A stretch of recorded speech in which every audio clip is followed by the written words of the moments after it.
నమస్కారం. ప్రేక్షకులందరికీ శుభోదయం. ఈనాటి శుభయోగం శీర్షికన సంకష్టహర చతుర్థి సందర్భంగా ఎలాంటి విధి విధానాలు పాటించాలో, తద్వారా ఎలాంటి ప్రయోజనాలు సిద్ధింపజేసుకోవచ్చో పరిశీలిద్దాం.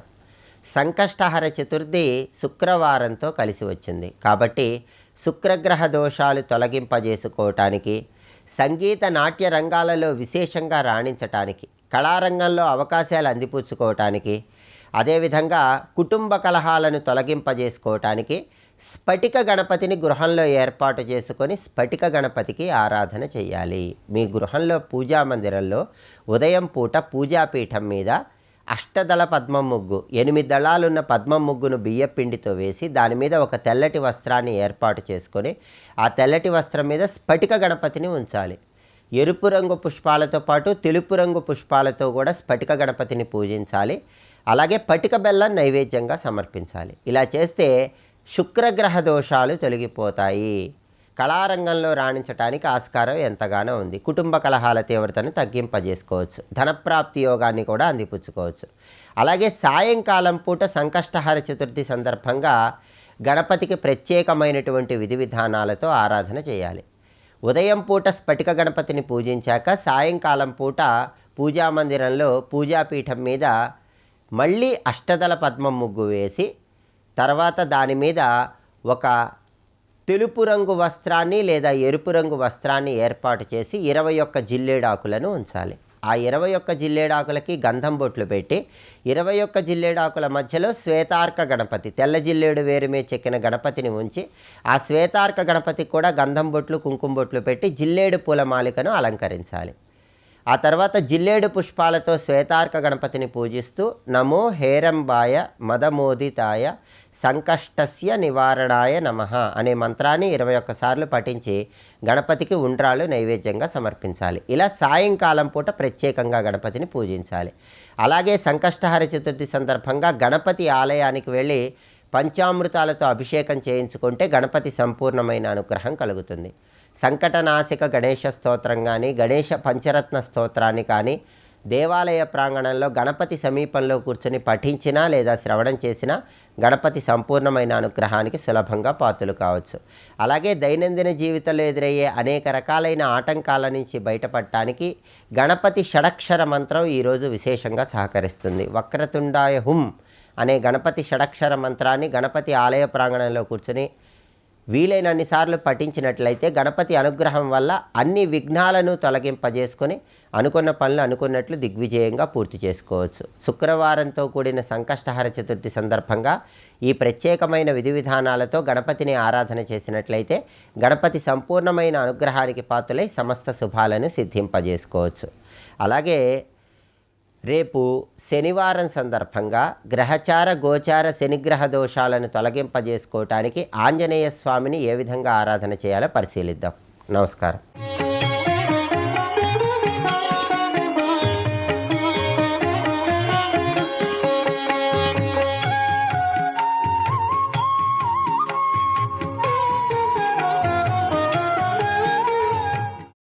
ఏపి బ్రహ్మాదయో దేవాః భవంతి వరదాయనః త్వద్రూపం శక్తిమాసాద్య తే భవంతి వరప్రదాః తస్మాత్ త్వమేవ సర్వత్ర కర్మణాం ఫలదాయినిం దుర్గాం దేవీం శరణమహం ప్రపద్యే అనే ముందు కర్మఫలేషు జుష్టాం అంటున్నాం.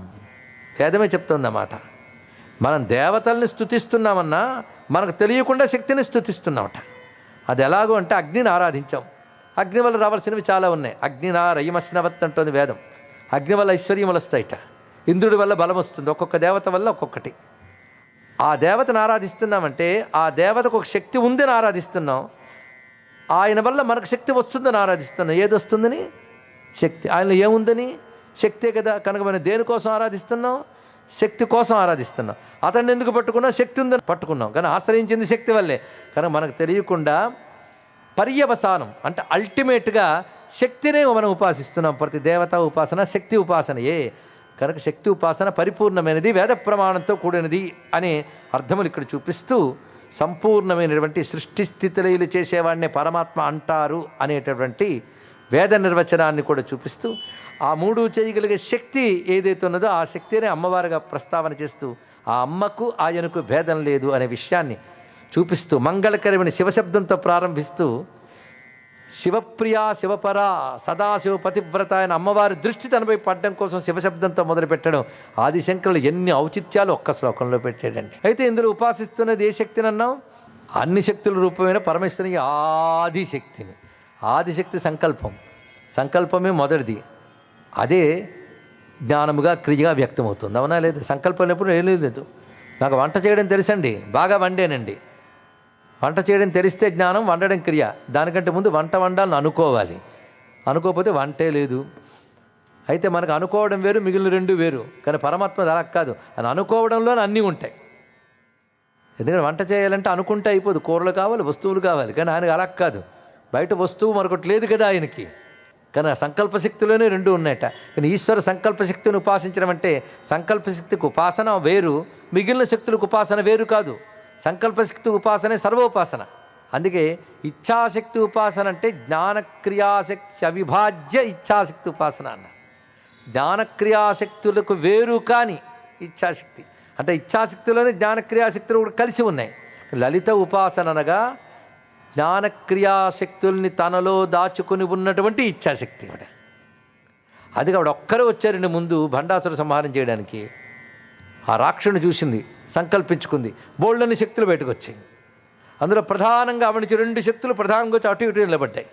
ఆ రెండు శ్యామల వారాహి. మధ్యలో ఉన్న ఇచ్ఛాశక్తి పేరు లలిత.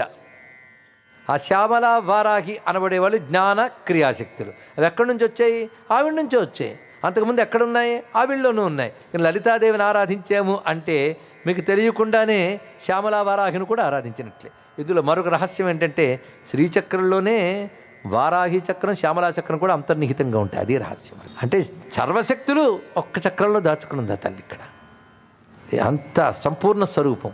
అందుకే ఇచ్ఛాశక్తి ఉపాసన అంటే జ్ఞానక్రియలతో కూడిన ఇచ్ఛాశక్తి. ఆ శక్తి ఎవరిది? శివుని యొక్క శక్తి. ఆ శక్తిని ఉపాసిస్తున్న వారెవరు? హరిహర బ్రహ్మేంద్రాదులు అందరూ ఉపాసన చేస్తున్నారు. కనుక నేను ఆ తల్లిని ఆరాధిస్తున్నాను. ఎంత చక్కగా ప్రస్తావన చేశారండి. అమ్మ అంటే ఏమిటో అంత స్పష్టంగా తెలియజేశారు. అటువంటి తల్లికి మరొక పేరు సమయ. ఆ సమయారూపమైన శక్తిని సౌందర్యలహరిలో స్తుతిస్తున్నారు అంటూ సబ్జెక్ట్ మ్యాటర్ చెప్పిన వారు లొల్ల లక్ష్మీధరులు. ఇక ఖలు శంకర భగవత్పాద పూజ్యపాదా సమయతత్వవేదిన సమయాఖ్యాం చంద్రకళాం శ్లోకశతేన ప్రస్తువంతి. ఇది వాక్యం చెప్పారు ఇక్కడ. అంటే ఈ స్తోత్రమనందు శంకర భగవత్ పూజ్యపాదులు సమయతత్వము తెలిసిన వారు సమయ అనబడేటటువంటి చంద్రకళను స్తోత్రం చేస్తున్నారు. అంటే ఇందులో పూజింపబడుతున్న తల్లి పేరు చంద్రకళటండి. ఇవాళ ప్రారంభంలో చంద్రుడు అన్నాం మనం. అమ్మవారి చంద్రకళా స్వరూపిణి. చంద్రాం చంద్ర సహోదరీం. చంద్రాదేవి ఆవిడ. చంద్రకళలు ఎన్ని? 15 ప్రధానం. పాడ్యము నుంచి పూర్ణిమ వరకు, మళ్ళీ పాడ్యము నుంచి అమావాస్య వరకు 15. ఈ 15 మనం చూస్తూనే ఉన్నాం కదా. ఇవి మారుతున్న కళలు. ఇవి మారుతున్నాయి అంటే వీటికి ఆధారం మారనిది ఏదో ఒకటి ఉంది, అది పట్టుకోవాలి. ఆ మారని కళని సాదాక్ష కళ అంటారు. సాదాక్ష కళ అంటే సదా ఉండే కళ సాదాక్ష కళ. దానికి మరో పేరు ధ్రువా కళ. అది పరమేశ్వరుని యొక్క ఇచ్ఛారూప కళ. దాన్ని 16వ కళ అంటారండి. అది కాల రూపంలో జగత్తులో వివిధములుగా పరిణమిస్తూ వస్తుంది ఇక్కడ. అది చంద్రకళ. అమ్మవారి యొక్క స్వరూపం చంద్రస్వరూపం. ఆ చంద్రకళా స్వరూపిణి. దానికి సమయ కళ అని పేరు. కనుక సమయాచార తత్పర విన్నారు కదా మీరు ఎక్కడైనా. సమయాచారం అంటే ఆ సమయాన్ని ఉపాసించడమే సమయాచారం అంట. సమయం అంటే ఏమిటి అంటే శివశక్తుల సమన్వయమే సమయం అన్నారు ఇక్కడ. వాళ్ళ ఇరువురి యొక్క ఏకీభావం. సం అయా అంటే ఏకీభావమును పొందినది అని అర్థం. ఇక్కడ ఏకత్వాన్ని పొందినది, శివునితో అభేదముగా ఉందిట. దాని పేరు సమయ. కనుక సమయను ఉపాసిస్తున్నాడంటే శివశక్తులు ఏకత్వాన్ని ఉపాసించడమే. అమ్మవారి ఉపాసన శివశక్తుల ఏకత్వమే. 100 శ్లోకాల్లో అదే ఉందన్నారు. ప్రతి శ్లోకంలో శివ ప్రస్తావన ఉంటుంది. అమ్మవారి గొప్పతనం చెప్తూ ప్రతి శ్లోకంలో శివుని చూపిస్తాడు. ఈ భావం నుంచే పాతివృత్యం అనే లక్షణం వస్తుందండి. ఈ భావమే హనుమంతుడు సీతమ్మను చూసినప్పుడు అనుకుంటాడు. ఆమెను చూస్తే రాముడు గుర్తొచ్చుంటారు ఆయనకి. ఇంకో మాట అంటాడు, నేను ఇంతవరకు రాముడు బాగా అర్థమయ్యాడు అనుకున్నాను, రాముడు బాగా అర్థం కాలేదనే విషయం సీతమ్మను చూసాక అర్థమైందన్నాడు. అంటే సీతమ్మను చూడకుండా కేవలం రాముడిని చూస్తే సగమే అర్థమవుతాడు, సీతమ్మను చూస్తే రాముడు పూర్ణంగా అర్థమవుతాడు అంటాడు. గొప్ప రహస్యం అది. ఇక్కడ వాళ్ళిద్దరికీ మొత్తం లక్షణం చూస్తూ ఉంటే తుల్యాభిజన లక్షణం ఇత్యాలు చెప్తాడు. అచ్చం రాముడిలాగే ఉన్నది ఇక్కడ. అంత ఏకత్వం అండి వారు ఉభయలది. ఇక్కడ అదో రహస్యం. ఆ మాటకు వస్తే రామాయణమే ఒక సమయాచారం. భారతీయ సంస్కృతిలో దాంపత్య ధర్మమే ఒక సమయాచారం, ఒక రహస్యం అది. ఇక్కడ పార్వతీ పరమేశ్వర దాంపత్యం మనం అన్యోన్య దాంపత్యం కింద చెప్తామే, ఉమామహేశ్వర దాంపత్యం. వాళ్ళేగా ఇక్కడ శివశక్తులు. ఎవరు లక్ష్మీనారాయణలు, ఎవరు వాణి హిరణ్య గర్భులు, ఎవరు ఉమామహేశ్వరులు, వారే శివశక్తుల రూపం. మరొకటి ఏమున్నది ఇక్కడ? ఆ శివశక్తుల ఏకత్వం తెలిసి ఉపాసన చేయాలి, వారు వేరు కాదు. కనుకనే ఎప్పుడు అమ్మవారు ఆరాధన చేసినా అయ్యని మరువరాదు. మన అనేక వాళ్ళు చమత్కారంగా చెప్తున్నవాడు అమ్మయ్య, అమ్మని అయ్యని కలిపి ఉపాసించాలి. మా శంకరులు సౌందర్య గారు పండిన వయసులో రాచారా, లేత వయసులో రచించారా అని ఆలోచించకూడదు. లేత వయసులో రచించిన కనకధారా స్తోత్రం సమయాచారం. ఇది ఒక రహస్యం. అందులో మీరు పరిశీలించండి, ప్రతి శ్లోకంలో విష్ణువుని స్మరించకుండా లక్ష్మీదేవిని స్తోత్రం చేయలేదు ఆయన. అంగం హరే పులకభూషణమాశ్రయంతి భృంగాంగనేవ ముకులాభరణం తమాలం. అంగం హరేహే, హరి యొక్క అంగము అంటే అందులో మొట్టమొదటి శ్లోకంలో మొదట స్మరించింది ఎవరిని? హరిని. చేస్తున్నదేమో లక్ష్మీ స్తుతి, స్మరించిందేమో విష్ణువుని. ఇక్కడ చేస్తున్నది అమ్మవారి స్తుతి, స్మరించిందేమో శివశక్త్యాయుక్తో శివస్థుతి. రెండు ఒకే లెవెల్. ఎవరికైనా ఓపికంటే కనకధార స్తోత్రం సౌందర్యహరి తులనాత్మక పరిశీలనమని రీసెర్చ్ చేసి డిగ్రీ తెచ్చుకోండి. అంత అద్భుతంగా చేశాడు మహానుభావుడు. శ్రీ లలితా మహాత్రిపుర సుందరీ పరాభట్టారిక శ్రీమద్ రాజరాజేశ్వరీ పరదేవతకి.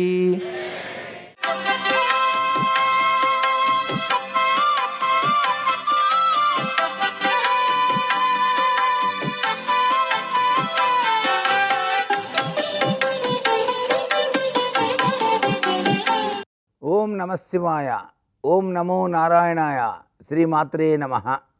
సంకటాల యొక్క విచిత్ర వలలో చిక్కుకోకుండా మనం ఏ పని ఏ కార్యం చేసినప్పటికీ కూడాను నిర్విఘ్నం కురుమే దేవ సర్వకార్యేషు సర్వదా అన్న చందంగా సర్వసంపదలతో తొలతూగడానికి ఆ స్థితిపతి నిధిపతి ప్రియపతి అయిన గణేష్ని పూజించేటువంటి ఆచారం.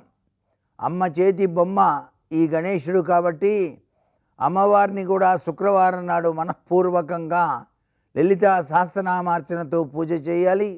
అలాగే విఘ్నేశ్వర స్వామి వారిని కూడాను చక్కగా పూజ చేసుకొని సాయం సంధ్యా సమయంలో ఆ యొక్క సంకటహర హోమాన్ని కూడా నిర్వహించినట్లయితే, మోదకాలతో హోమాన్ని చేసినట్లయితే అద్వితీయమైనటువంటి ప్రభావాన్ని గణేశుడు మనకు ప్రసాదిస్తాడు సుమా అంటోంది శాస్త్రం. సంకటహర చతుర్థి నాడు తప్పనిసరిగా సంకట గణేశ నాశక స్తోత్రాన్ని 9 సార్లు పఠించడం సర్వవిధ శ్రేయోదాయకవంతమైన ప్రభావాన్ని ఇస్తుంది. ఆయన గరిక ప్రియుడు కాబట్టి గరికతో కూడాను పూజ చేయాలి.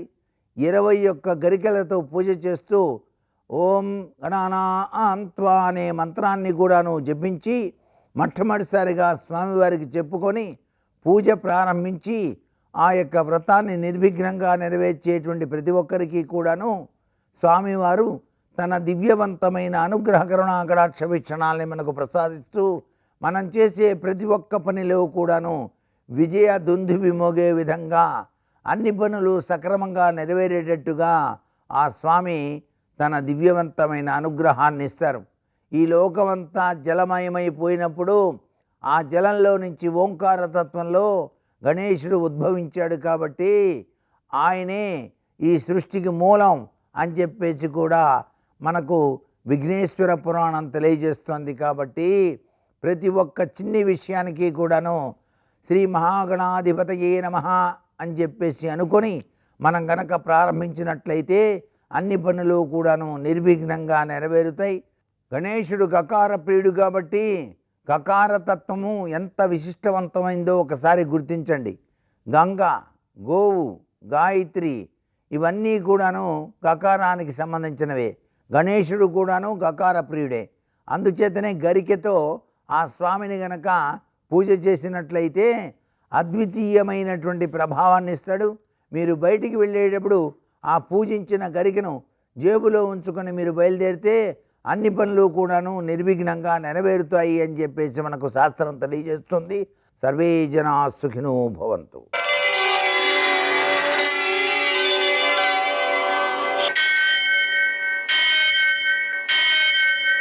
సహస్రశీరుషం దేవం విశ్వాక్షం విశ్వశంభువం విశ్వం నారాయణం దేవమక్షరం పరమం పదం విశ్వతః పరమాం నిత్యం విశ్వం నారాయణగుం హరిం విశ్వమేవేదం పురుషస్తద్విశ్వముపజీవతి పతిం విశ్వస్యాత్మేశ్వరగుం శాశ్వతగుం శివమచ్యుతం నారాయణం మహాజ్ఞేయం విశ్వాత్మానం పరాయణం. సూర్యశౌర్యమథేందురింద్రపదవీ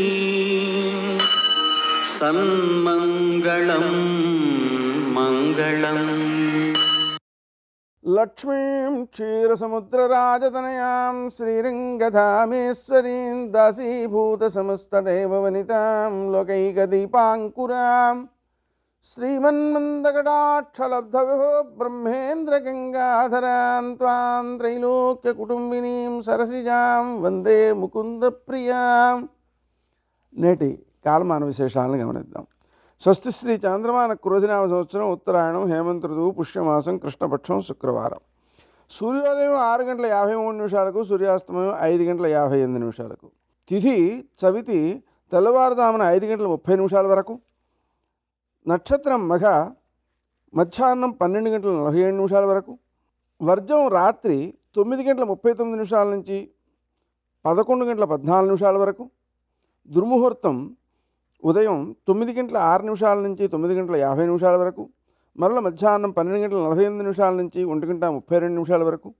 అమృతకాలం ఉదయం 10:15 నుంచి 11:56 వరకు. రాహుకాలం శుక్రవారం కాబట్టి ఉదయం 10:30 నుంచి 12 గంటల వరకు. అష్టవర్గ రీత్యా శుభప్రదమైన సమయం మధ్యాహ్నం 2:30. నేటి విశేషం శుక్రవారం, ప్రదోషం, సంకష్టహర చతుర్థి. శుక్రవారం కాబట్టి లక్ష్మీనారాయణులకు మారేడు దళాలతో పూజ చేయడం ద్వారా సకల సంపదలు చేకూరుతాయి మోక్షంతో సహా. లక్ష్మీ అష్టోత్తర శతనామ స్తోత్రాన్ని 108 పర్యాయాలు, లక్ష్మీ హృదయం 5 పర్యాయాలు, కనకధారాస్తవం 3 పర్యాయాలు పారాయణ చేయడం ద్వారా లక్ష్మీదేవి అనుగ్రహం సిద్ధిస్తుంది. ప్రదోషం కాబట్టి సాయంకాలపు వేళ మారేడు దళాలతో శివుణ్ణి అర్చించడం ద్వారా సంపదలు సిద్ధిస్తాయి. తరువాత సంకష్టహర చతుర్థి కాబట్టి 21 పుష్పాలతో, 21 పత్రాలతో, 21 దూర్వాయుగ్మాలతో పూజ చేయడం, 21 ఆత్మ ప్రదక్షిణాలు చేయడం, 21 అరగుంజీలు తీయడం, 21 చిమ్మిలి ఉండలు నైవేద్యం చేయడం, 21 చిమ్మిలి ఉండలు వాయనం ఇవ్వడం, సంకష్టహర చతుర్థి కథ చదువుకోవడం. తర్వాత రాత్రి 9:11 చంద్రోదయం అవుతుంది. ఆ సమయంలో చంద్రునికి తర్పణాలు ఇవ్వడం, చంద్రునికి పూజ చేయడం, వీటన్నిటి ద్వారా నీలాపనిందలు తొలగిపోతాయి. కష్టాలను అధిగమించేటువంటి మానసిక శారీరక స్థైర్యాలు కలుగుతాయి. కష్టాలను మనమే అధిగమించగలుగుతాం. నేటి ఆణిముత్యాలు.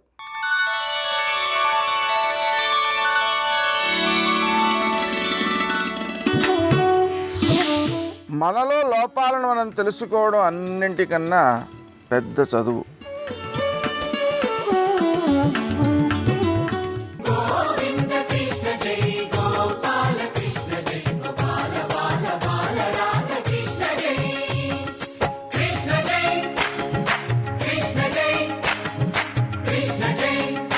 బాలకృష్ణ జై. కృష్ణుడు ప్రతిజ్ఞాభంగం చేసి చక్రం పట్టుకున్నాడని లోకం చెప్పుకుంటుంది. నా పరువు పోతుంది, బావా బావా వచ్చేయి బావా వచ్చేయి బావా అని వెంటపడుతున్నాడు.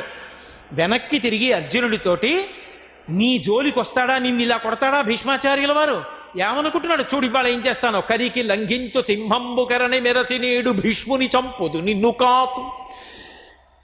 పెద్ద మదపుటేనుకు వెళ్ళిపోతుంటే సింహం పరిగెత్తుకొచ్చి దాని యొక్క కుంభస్థలం మీద కూర్చుని తన యొక్క పంజాతో దాని యొక్క కుంభస్థలాన్ని చీల్చి మాంసాన్ని నోట్లో పెట్టుకుని అందులో ఉన్న ముత్యాల్ని వెదజల్లినట్టు ఇవాళ భీష్ముడి రథం మీదకెక్కి భీష్ముడిని చంపేస్తాను ఏమనుకుంటున్నాడు. కరికి లంఘించు సింహంబు కరణి మెరసి నేడు భీష్ముని చంపుదు నిన్ను కాకు. విడువు మర్జునయటంచు మద్ది శిఖవృష్టి తెరలి తెనదించు దేవుండు దిక్కు నాకు.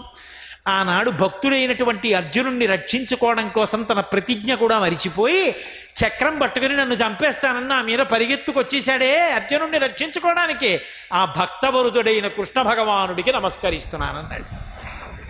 ఎవరు? అంపశయ్య మీద పడుకున్నటువంటి భీష్ముడు. ఈ పద్యాలు అమృత భాండాలు. ఒక సూర్యుండు సమస్త జీవులకు తానొక్కొక్కడైతోచు పోలికయే దేవుడు సర్వకాలము మహాలీలం నిజోత్పన్య జన్య కదంబంబుల హృత్సరోరుహములం నానా విధానో రూపకుడై ఒప్పుచునుండు నట్టి హరినే ప్రార్థింతు నశ్రాంతము అంటాడు. ఒక సూర్యుండు సమస్త జీవులకు ఒక్కడే సూర్యుడు, కానీ అందరూ ఆ సూర్యుడిని చూడగానే అందరి హృదయాలనేటటువంటి తామర పువ్వులు ఇలా విచ్చుకుంటాయి. అడిగో సూర్యుడు అని ఆ సూర్యకిరణములు పడితే ఇంతమంది హృదయముల యొక్క తామరనబడేటటువంటి విచ్చుకునేటట్టు చెయ్యగలిగినటువంటి ఆ ఒక్క సూర్యుడు లాంటి కృష్ణుడు అందరి హృత్పుండరీకముల యందు ఉన్నాడు.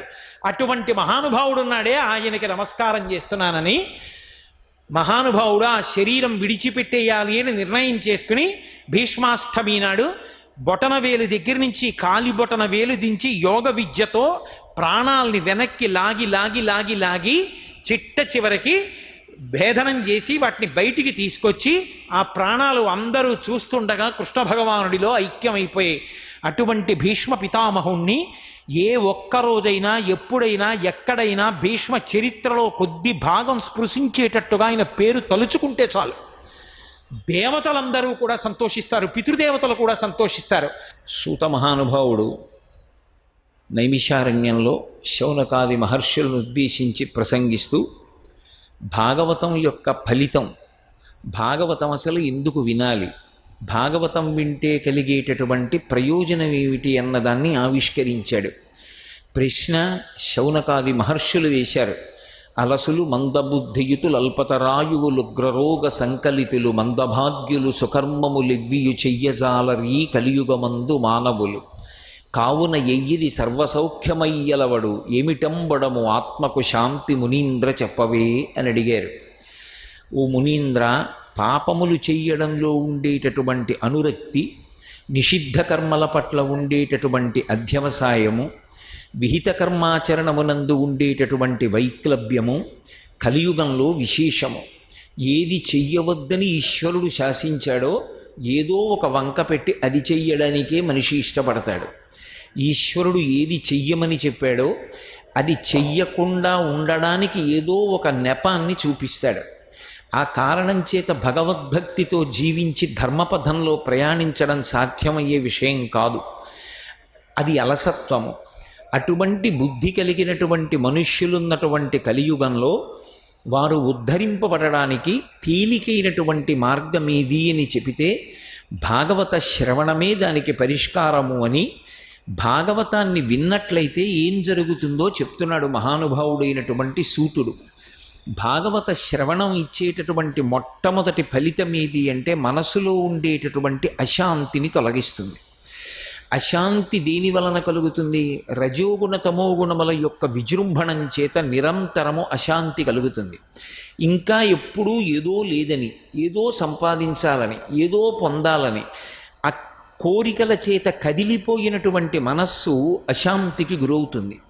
ఆ అశాంతి తొలగడానికి కారణం ఏది శాంతికి ఆలవాలమో దాన్ని పట్టుకోవాలి. శాంతికి ఆలవాలము భగవత్ స్వరూపము. అటువంటి భగవత్ స్వరూపాన్ని పట్టుకోవడానికి మనసుకి కావలసినటువంటి అధ్యవసాయమును ఇవ్వగలిగినటువంటిది భాగవతం. భగవంతుని యొక్క చరణారవిందములను పట్టుకోవడానికి కావలసినటువంటి బుద్ధి సమర్థతను భాగవత శ్రవణము అనుగ్రహిస్తుంది కనుక తత్కారణము చేత మనిషికి శాంతి కలుగుతుంది. శాంతి కలిగిన ఉత్తర క్షణం మనుష్యునకు సత్సంగమునందు అనురక్తి కలుగుతుంది. సత్పురుషుడు ఎక్కడుంటాడు? సత్పురుషుడు ఉండడానికి భూమి మీద వేరు స్థావరం ఉండదు. అందరితో కలిసే సత్పురుషుడు ఉంటాడు. సాలగ్రామం ఎక్కడుంటుంది? సాలగ్రామము కూడా అన్ని రాళ్లతో పాటు గులకరాళ్లలోనే ఉంటుంది. కానీ గులకరాళ్లలో మధ్య ఉన్న సాలగ్రామాన్ని గుర్తిరిగి వేరు చేసి తెచ్చి పూజాపీఠంలో పెట్టుకుని అభిషేకించి అర్చన చేసి తరించగలిగినటువంటి వాడు సాలగ్రామాన్ని గుర్తించగలిగినవాడు. అలా తన చుట్టూ ఉన్నటువంటి సమాజంలోనే నిరంతరము భగవంతునికి సంబంధించినటువంటి స్మరణల చేత సంతృప్తితో జీవితాన్ని గడుపుతున్నటువంటి పరమభాగవతోత్తములైనటువంటి వ్యక్తుల్ని గుర్తించి వారి యొక్క సంగము చేత వారితో స్నేహము చేసి వారితో కలిసి ఉండి వారు తనని చూసి గుర్తుపట్టి తన పక్కకు చేర్చుకునేటటువంటి అవకాశము కలిగేటట్టుగా ప్రవర్తించి ఆ సత్పురుష సహవాసమును పొందుతాడు. భాగవత శ్రవణము వలన మొదట కలిగేది శాంతి, శాంతి వలన సత్పురుష సహవాసము, సత్పురుష సహవాసము చేత అహంకార పతనం. అహంకారము అసలు ఎవ్వరూ ఏ విధమైనటువంటి శిక్షణ ఇవ్వవలసినటువంటి అవసరం లేకుండా జన్మతః కలుగుతుంది. నా అంత వాణ్ణి నేనని ఇలా చూపిస్తాడు. నా అంత వాణ్ణి నేను అని ఇలా చూపించడంలో ఎవరి ముందు తల వంచలేడు. తల వంచడం చాలా గొప్ప విషయం, అంత తేలికైనటువంటి విషయం కాదది. సర్వం శ్రీ ఉమామహేశ్వర పరబ్రహ్మార్పణమస్తు. స్వస్తి.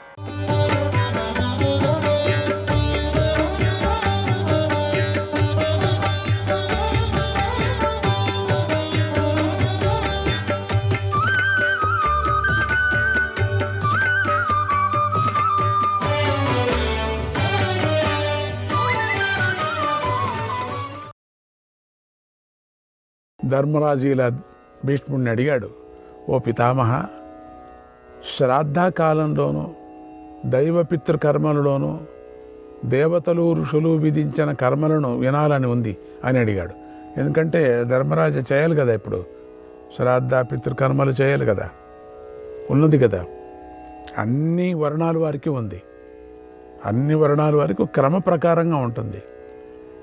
అందుకని మాకేం లేదు అనుకోకూడదు, అందరికీ ఉంది. పితృకర్మలు అందరికీ ఉన్నాయి, వేరువేరుగా చెప్పుకొని వెళ్ళారు అంతే. భీష్ముడు ఇలా చెప్తున్నాడు, ఓ ధర్మరాజా, మనుష్యుడు శుభాచారాలు పాటిస్తూ ఉండాలి, చక్కగా స్నానాదులు చేసి పవిత్రుడు కావాలి, ఎంతో ప్రయత్నం చేసి రాజు యొక్క పూర్వభాగంలో దేవ సంబంధ దానాలను చేయాలి. తర్వాత పగలులో 3వ భాగంలో పితృదేవతలకు సంబంధించిన దానాలు చేయాలి. మధ్యాహ్న కాలంలో మనుష్యుడికి సంబంధించిన దానాలు చేయాలి. ప్రతివారు ఇలా జీవితాన్ని నియమబద్ధం చేసుకొని ధన్యం చేసుకోవాలి. సమయాలు చూసుకోకుండా ఎప్పుడు పడితే అప్పుడు దానం చేస్తామంటే కుదరదు, అలా దానం చేయకూడదు. ఆ విషయాలు కూడా తెలుసుకోండి అని వ్యాస మహర్షి చెప్పాడు. వేళకాని వేళలో చేసిన దానం రాక్షస భాగం అవుతుంది. పూజా ద్రవ్యాలను, తినే పదార్థాలను ఎవరైనా దాటి వెళ్ళినా, రుచి చూసినా, గొడవపడి తయారు చేసిన ఋతుమతి అయిన స్త్రీ చూసినా అది రాక్షస భాగం అయిపోతుంది. అంటే పదార్థాల మీద దాటకూడదు, అది తెలుసుకోండి. కనుక నియమాలు పాటించి జాగ్రత్తగా వహించాలి. రాక్షసులకు చెందకుండా చూసుకోవాలి. సడన్గా రాక్షసులకు వెళ్ళిపోతుంది అది. పదార్థాలు తిండి మీద దాటకూడదు, పదార్థాల మీద దాటకూడదు. చాలా సున్నితంగా ఉండాలి. ఓ ధర్మరాజా, లోకులలో ప్రకటించినదైన నియమాలు పాటించని వాడి చేత తినబడిన, కుక్క చేత వాసన చూడబడిన అది రాక్షస భాగం, అది రాక్షస భాగం అవుతుంది. కనుక జాగ్రత్త వహించాలి. ఇక వెంట్రుకలు కీటకాలు పడిన, తుమ్ముతో దూషితమైన కుక్కలు చూసిన, రోధిస్తూ ఇచ్చిన అంటే ఏడుస్తూ వడ్డించిన, లేదా నిర్లక్ష్యంగా తిను అని ఇచ్చిన అది రాక్షసులకు చెందుతుంది.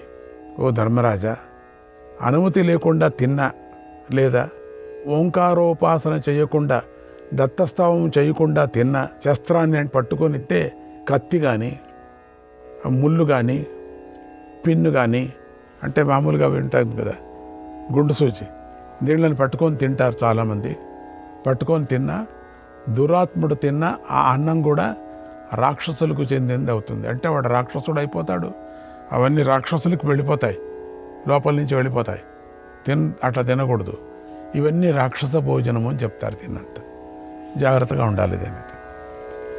తర్వాత దైవకర్మ, పితృకర్మలలో ఇతరుల ఎంగిలి తిన్న అంటే అది కూడా అంతేనే. మంచి కార్యక్రమాల్లో ఇతర ఎంగిలి తినకూడదు. అందుకనే ఎంగిలి తినకూడదు. అక్కడ ఎంగిలి తిన్నా, ఇతరులు తినగా మిగిలిన దానిని తిన్నా పక్కలో అది రాక్షస భాగం అవుతుంది. 3 వర్ణాల వారు మంత్రాలు లేకుండా, వైదిక విధి లేకుండా శ్రాద్ధ కార్యం జరిపించి అన్నం పెడితే అది రాక్షస భాగం అవుతుంది. ఏ పదార్థం పైన అయినా నెయ్యి వేయకుండా ఔపాసన పట్టిన, ఆచారం లేని వారు తిన్నా ఆ భాగం రాక్షసులకు చెందుతుంది. ఆహార పదార్థాల విషయంలో ఇలా నియమాలున్నాయి. వీటిని శాస్త్రంలో చెప్పినట్లుగా ఇలా నియమానుసారంగా పాటిస్తే శుభం కలుగుతుంది, పుణ్యం లభిస్తుంది. నియమాలు పాటించకపోతే అది రాక్షసులకు చెందుతుంది. ముందు రోగాలు పాలవుతాం, తర్వాత సత్కర్మలు చేయలేక పాపాల బారిన పడతాం. ఓ ధర్మరాజా, రాక్షసులకు చెందే భాగాల గురించి చెప్పాను కదా. ఇక మీద దానము, భోజనాలకై విప్రుణ్ణి పరీక్షించి ఎలా నియమించుకోవాలో చెబుతున్నాను విను. పతితులు, జడులు, ఉన్మత్తులు అయినటువంటి విప్రులను దైవ కార్యాలు, పితృకార్యాలలో నియమించుకోకూడదు. అప్పులు చేసేవాడు, వడ్డీకి అప్పులు ఇచ్చేవాడు, వడ్డీకి వడ్డీ చక్రవడ్డీకి ఇచ్చేవాడు, ప్రాణాలను అమ్ముతూ జీవించేవాడు విప్రుడైనా సరే అతన్ని శ్రాద్ధ కార్యానికి నియమించుకోకూడదు. శ్రీ సొమ్ము మీద బ్రతికేవాడు, గణికలతో సంబంధం కలవాడు, అంటే గణికలతో సంబంధం గల చాడీలు చెప్పేవాళ్ళు, అటు నుంచి ఇటు, ఇటు నుంచి ఇటు లేని పొంది అల్లేవారు. ఇవంతా గణికలు. జప సంధ్యావందనాలు లేనివాడు, వీరు అయోగ్యులు. శ్రాద్ధ క్రియల్లోనూ దైవ క్రియల్లోనూ వాళ్ళు అసలు భోజనానికే పిలుచకూడదు వాళ్ళనంతా కూడా. పైన చెప్పిన లక్షణాలన్నీ పరిశీలించుకొని ఉత్తములను ఒక్కరైనా సరే, ఇద్దరైనా సరే నియమించుకోవాలి. ఇది ధర్మశాస్త్రం చెప్పిన విషయం, వేదం చెప్పిన విషయం. అటువంటి వాడిని ఎతికి బంకపోయి 6 నెలలు ఉన్నదంగా ఇప్పటి నుంచే చెప్పుకొని రావాలి ఆయనకి. అటువంటి మనుషులు దొరికేదే కష్టం. వీళ్ళందరూ దొరుకుతారు, ఈ పట్టి అంతా దొరుకుతుంది, ఎక్కడ పడితే అక్కడ ఉంటారు. ఇక యజమానులు ఎలాంటి వారిని స్వీకరించాలో చెబుతున్నాను విను. నియమాలు పాటించేవారు, గుణవంతులు, క్రియాశీలురు, సావిత్రి జపం చేసేవారు, తమ పంట తాము పండించుకుంటూ ఉన్నవారు, అలాంటి వారిని శ్రాద్ధ కార్యానికి నియమించుకోవాలి. అంటే వ్యాపారం చేసే విప్రుణ్ణి నియమించుకోకూడదు. అగ్నిని ఆరాధిస్తున్నవారు, గ్రామంలో నివసిస్తున్నవారు, దొంగతనాలు చేయనివారు, అతిథులను సేవిస్తున్న విప్రులు యోగ్యులు. ఎక్కడుంటారు వాళ్ళు? గ్రామాలే లేవు. 3 కాలాల్లోనూ గాయత్రి జపం చేస్తున్నవాడు, భిక్షమెత్తుకుంటూ కర్మలు ఆచరిస్తున్నవాడు ఆయన విప్రుణ్ణి నియమించుకోవచ్చు. ఆ ఎతకాల. ఒకప్పుడు బాగా బ్రతికి పతనమైన వాడు, మళ్ళీ పుంజుకొని మంచిగా జీవిస్తున్నవాడు, ఎవరిని కూడా హింసించకుండా ఉన్నవాడు, ఇలా స్వల్ప దోషాలు గలవాడైనా పర్వాలేదు, అతడు యోగ్యుడే. మోసం లేనివాడు, వృథా వాదాలు చేయనివాడు, సాంగత్యానికి తగినవాడు, భిక్షావృత్తిని ఆశ్రయించి బతుకుతున్నవాడు యోగ్యుడు. అలాంటి వాడిని నియమించుకోవచ్చు. వ్రతనిష్ట లేనివాడు, వంచకుడు, దొంగ, జీవులను అమ్మి జీవించేవాడు, వ్యాపారి అయినవాడు, శ్రద్ధగా యాగం చేయాలి, యాగంలో సోమరసం త్రాగాలి, అలాంటి వాడు అర్హుడు అవుతాడు. ముందు దారుణమైన కర్మలతో ధనాన్ని సంపాదించిన, ఆ తర్వాత నియమాలు పాటిస్తూ సకల విధాల అతిథులను సేవించేవాడు కూడా శ్రాద్ధ కార్యానికి నియమించటానికి అర్హుడు. పవిత్రమైనటువంటి శ్రాద్ధ కార్యాల్లో విప్రులకు వేదాన్ని అమ్ముకొని సంపాదించిన ధనాన్ని ఇవ్వకూడదు, శ్రీ సంపాదించిన ధనాన్ని ఇవ్వకూడదు, దీనత్వాన్ని సంపాదించిన ధనాన్ని కూడా ఇవ్వకూడదు. స్వశక్తితో న్యాయంగా సంపాదించిన ధనాన్నే ఇవ్వాలి. శ్రాద్ధ కార్యం పూర్తి అయిన తర్వాత అస్తు, స్వాధ వంటి పదాలు మాట్లాడని విప్రుడు గోవు మీద అసత్య ప్రమాణం చేసిన వాడు పొందే ఫలాన్ని పొందుతాడు. కనుక ఆ పదాలను మాట్లాడాలి, అలాంటి వాడిని నియమించుకోవాలి. మంచి విప్రుడు పెరుగు, నెయ్యి, అమావాస్య, ఆటవికాలైన కందమూలాలు, ఫలరసం దొరికిన రోజే శ్రాద్ధానికి మంచి సమయం అని గ్రహించాలి. రోజులోని మొదటి 3 ముహూర్తాలను ప్రాతకాలం అంటారు. ఆ సమయంలో విప్రులు జపము, ధ్యానము మొదలైన నియమాలను ఆచరించాలి. ఆ తర్వాత 3 ముహూర్తాలను సంగమం అంటారు. ఆ తర్వాత 3 ముహూర్తాలను మధ్యాహ్నం అంటారు.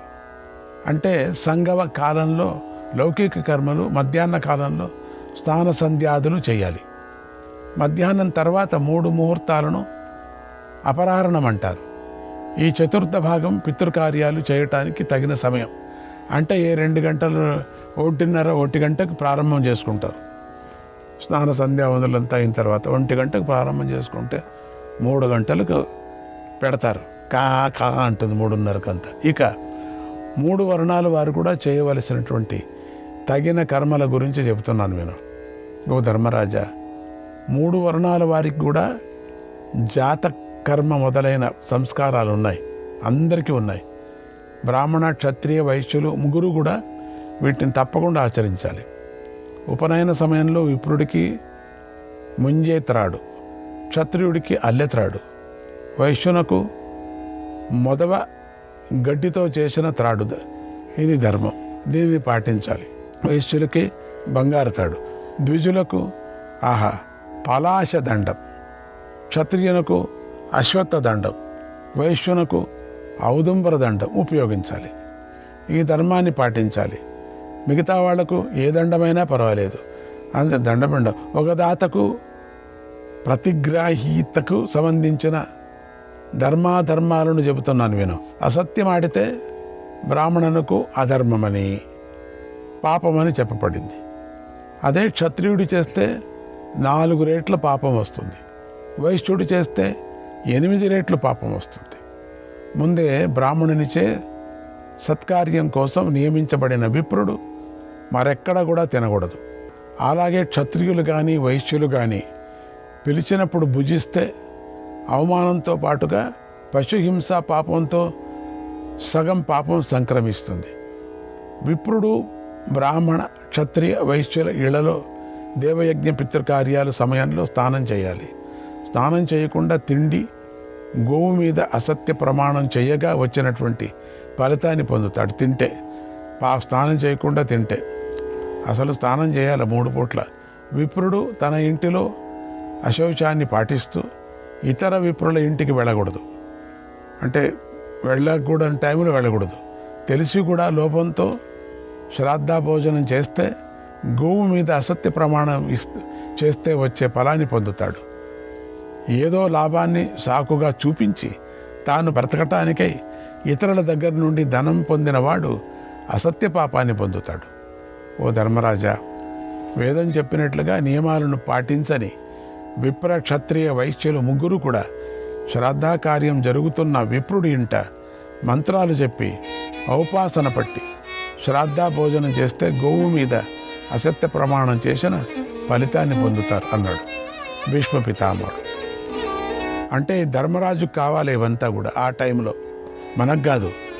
అది చెప్పింది వదలకూడదు కానీ నేను చెప్తున్నాను, అంతేగాని ఇప్పుడు చేయాలని కాదు. ఆ సమయంలో ఆయన చేయాలా. ఇప్పుడు కలియుగం వేరే మారిపోయింది కదా. ధర్మరాజు ఇలా అడిగాడు, ఓ పితామహ, దైవ కర్మలలోనూ పితృకర్మలలోనూ దానాలు చేస్తూ ఉంటాం. అయితే ఎవరికి ఏ దానం చేస్తే గొప్ప ఫలం లభిస్తుందో చెప్పు అని అడిగాడు. భీష్ముడు ఇలా చెప్తున్నాడు, ధర్మరాజా, వ్యవసాయదారులు పంట పండటానికై వాన కోసం ఎదురు చూస్తూ ఉంటారు. అలా ఎవడి ఇంటిలో స్త్రీలు భర్త తినగా మిగిలిన అన్నం కోసం ఎదురు చూస్తుంటారో అలాంటి వారికి భోజనం పెట్టాలి. సదాచారులను ఆచరిస్తూ ఉద్యోగాన్ని పోగొట్టుకొని కృషించిపోయి యాచకులు, అప్పుడు ఆ సమయంలో ఉండేది, యాచకులుగా వచ్చిన వారికి దానం చేయాలి. ఆ దానం మహాఫలాన్ని ఇస్తుంది. తద్భక్తాక తద్గ్రహా రాజన్ తద్బలాస్తదపాశ్రయాక తద్బలాస్తదపాశ్రయాయ అర్తినచ్చ భవంత్యర్థే అర్తినస్య భవంత్యర్థే తేషు దత్తం మహాఫలం తేషు దత్తం మహాఫలం.